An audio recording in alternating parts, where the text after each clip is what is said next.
បាទសូមស្វាគមន៍លោកនាងសាជាថ្មីមកកាន់កម្មវិធីព័ត៌មានអាស៊ីអាគ្នេយ៍យប់នេះបន្ទាប់ពីលោកនាងបានតាមដានទស្សនានៅព័ត៌មាននៅក្នុងវគ្គទី1រួចមកឥឡូវនេះយើងខ្ញុំសូមបន្តផ្ដល់ជូននៅព័ត៌មានជាតិសំខាន់នៅក្នុងវគ្គទី2ជាបន្តទៀត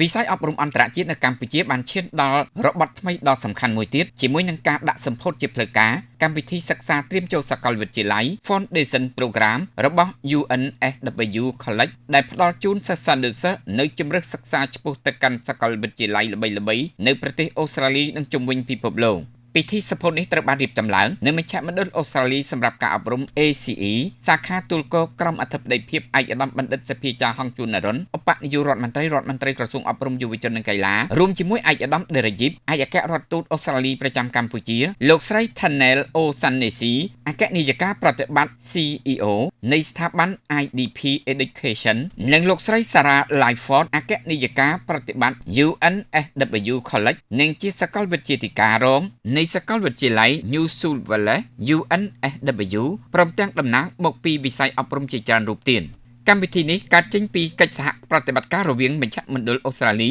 សម្រាប់ការបណ្ដុះបណ្ដាល ACE សាលាអន្តរជាតិកម្ពុជាអូស្ត្រាលី Ockham Academy និង UNSW College នៃសាកលវិទ្យាល័យ New South Wales ដែលជាសាកលវិទ្យាល័យឈានមុខគេមួយនៅក្នុងប្រទេសអូស្ត្រាលីឯកឧត្តមបណ្ឌិតសភាចាហងជួននរុនបានសង្កត់ធ្ងន់នៅក្នុងពិធីសម្ពោធថាការអប់រំនៅតែជាសសរស្តម្ភដ៏សំខាន់ក្នុងយុទ្ធសាស្ត្រអភិវឌ្ឍជាតិរបស់រាជរដ្ឋាភិបាលឯកឧត្តមបានបន្តថាភាពជាដៃគូអន្តរជាតិបែបនេះនឹងជួយឲ្យសិស្សកម្ពុជាមានឱកាសសិក្សាលំដាប់ពិភពលោកនិងជួយឲ្យប្រព័ន្ធអប់រំក្នុងស្រុកកាន់តែមានគុណភាពខ្ពស់អាចប្រកួតប្រជែងជាសកលបានឯកឧត្តមដេរយីបឯកអគ្គរដ្ឋទូតអូស្ត្រាលីជាអតីតនិស្សិតបញ្ចប់ការសិក្សាមកពី UNSW ផងនោះបានលើកឡើងថាកម្មវិធីឆ្លុះបញ្ចាំងពីការកើនឡើងនៃចំនួនសិស្សកម្ពុជាដែលជ្រើសរើសទៅសិក្សានៅអូស្ត្រាលីលោកជឿជាក់ថាកម្មវិធីនេះត្រៀមនឹងជួយសិស្សឲ្យមានជំនាញនិងទំនុកចិត្តខ្ពស់ក្នុងការសម្របខ្លួនទៅនឹងប្រព័ន្ធអប់រំនៅបរទេសលោកស្រី Thanel O'Shannessy បានកោតសរសើរចំពោះកិច្ចសហការយ៉ាងជិតស្និទ្ធរវាងស្ថាប័នអប់រំកម្ពុជានិងអូស្ត្រាលីលោកស្រីក៏បានសរសើរពិសេសលោកម៉ៅស្រេង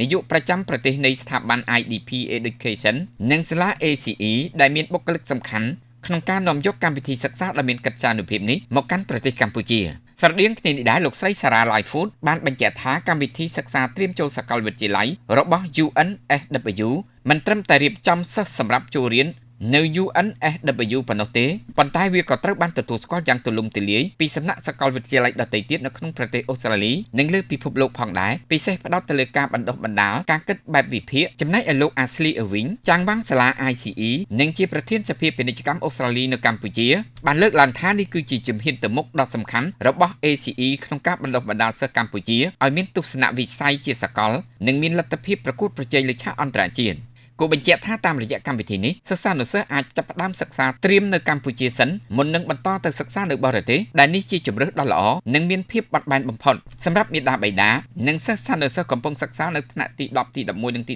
12ដែលមានបំណងចង់ស្វែងយល់បន្ថែមពីអត្ថប្រយោជន៍នៃកម្មវិធីសិក្សានេះអាចអញ្ជើញមកប្រឹក្សាយោបល់ជាមួយនឹងអ្នកជំនាញរបស់ IDP Education ដើម្បីត្រៀមខ្លួនសម្រាប់អនាគតសិក្សានៅបរទេស